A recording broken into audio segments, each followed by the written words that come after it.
Hello guys, this is a series where I'm trying to speak about demystifying machine learning, some of the aspects of machine learning. I'm Dr. Ganesh. So we have seen there are different steps involved in a machine learning process, including gathering data from sources, cleaning data to have homogeneity, selecting the right machine learning algorithm, evaluating your algorithm on how is it performing, and then visualizing them in terms of graphs and charts. We are seeing a few algorithms in the previous videos. So we have discussed about decision tree algorithms and k nearest neighbors algorithms. In this session, we are going to discuss about one of the most basic algorithm called linear regression. It's a type of supervised learning. So what is regression? Regression is all about given certain numbers, can we determine some other number? For example, given uh, height of a person, can you determine his or her weight?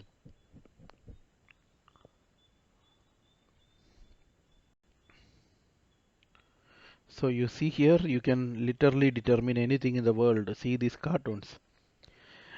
What is freaking out here is that we have found a correlation between owning a cat and being struck by lightning. Very interesting, right? Or see here, my hobby, extrapolating. As you can see, by late next month, you have over 4 dozen husbands. Better get a bulk rate on wedding cake. Because she got married today, yesterday she was single. Now you start extrapolating. This is what regression can do for you. Okay, jokes apart, it is an extremely important algorithm or extremely important point. We do use regression for a lot of applications. So it makes use of mathematical models to describe relationships. So as we said before, given a height, can I determine weight? So if we were to plot height as a function of body weight, we might see a very linear relationship. We could describe this relationship with the equation for a line y equal to a plus bx, where a is the y-intercept and b is the slope of the line. We could use the equation to predict weight if we knew an individual's height. So here you see, if some data is given, accordingly I have drawn a line, and now if I want to determine someone who is 70 inches tall, we would predict their weight will be 220 lbs, the y-axis values. In the simple linear regression, we are examining the impact of one independent variable on the outcome. If height were the only determinant of body weight, this is how we are trying to determine the weight.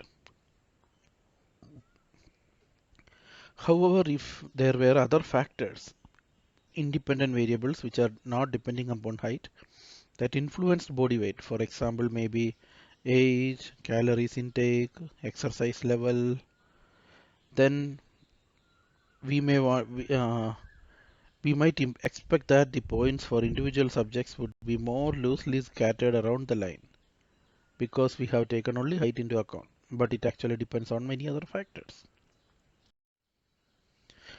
Let me take an example of linear regression with one variable. Thanks to Winshaw, this is a URL from where this example reference has been taken. I strongly recommend you to visit that page. They have a lot more other examples. It's a very common example of housing prices versus size. So let's plot it on a graph. on given size of a house, what is the price of a house. So for some arbitrary training set available for us for various prices of the order of $1,000 with respect to the size of the house in square feet.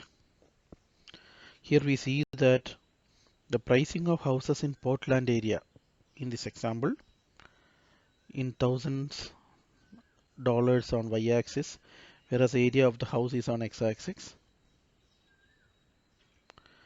The red cross marks indicated the arbitrary training sets of different values we have for various houses with their prices in accord with their areas respectively.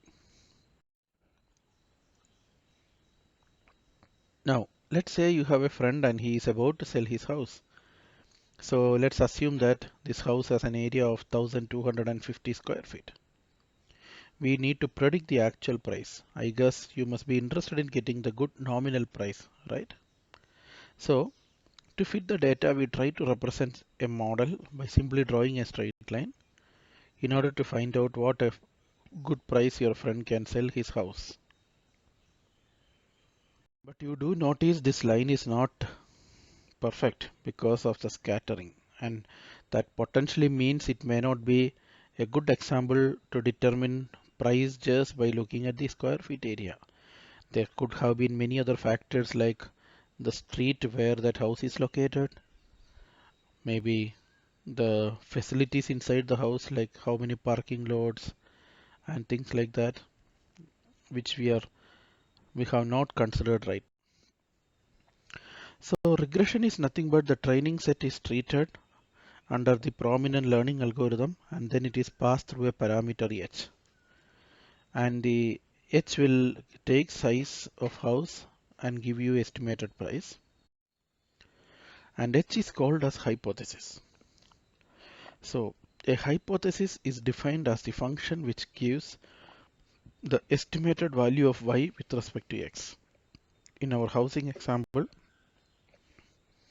it will give us the estimated value of the pricing for your friend's house with respect to the size of your friend's house, telling in a very layman's term, it is like mapping x to y's.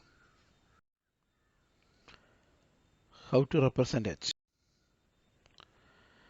So we can typically represent h using a function. In this example, I have used a function which is the function for a linear function for x.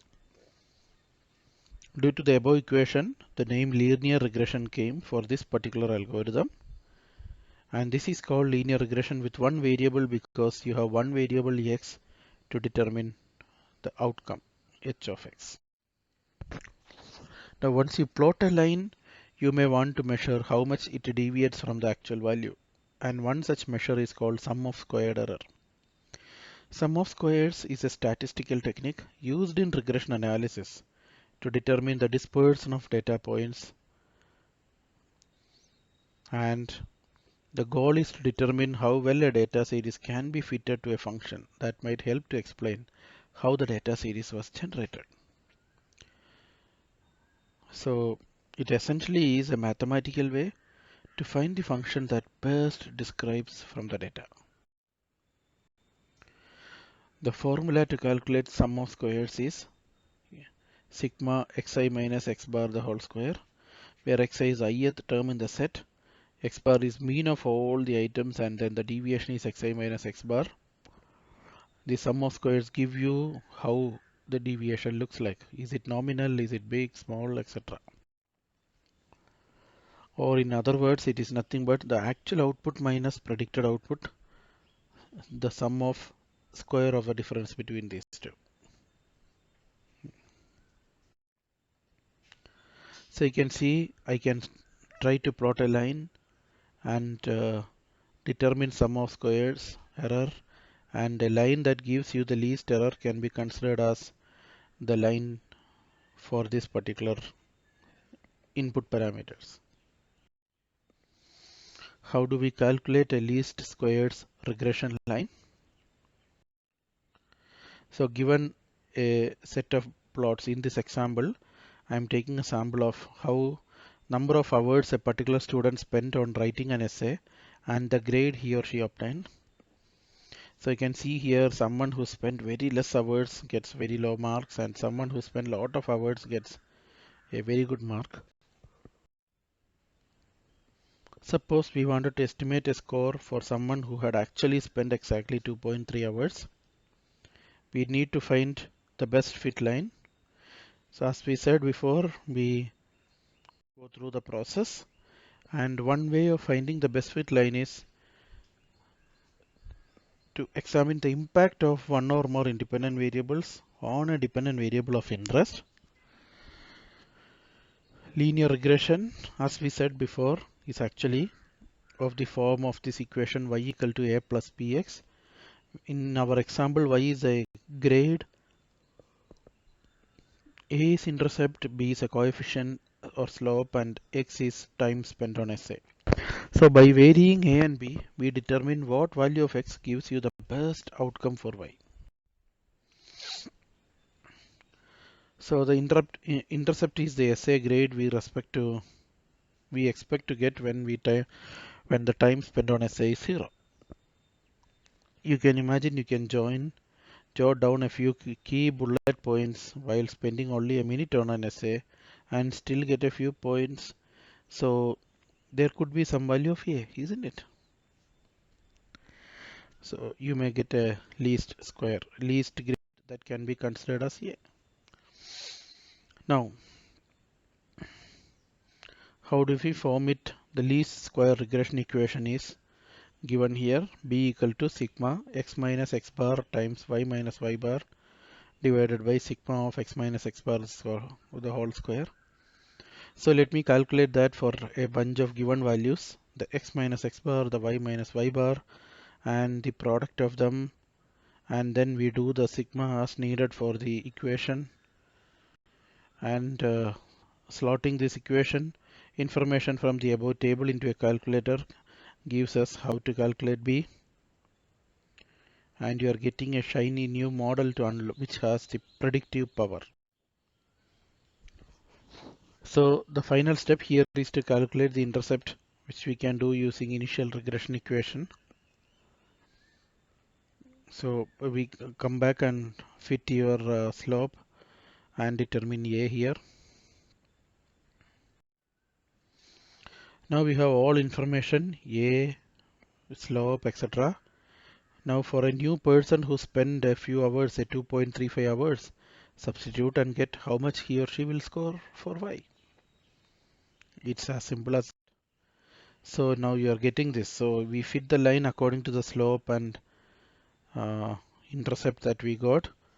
And now for determining a new person, say 2.35 hours, we can see that person will score somewhere around 45 or 50.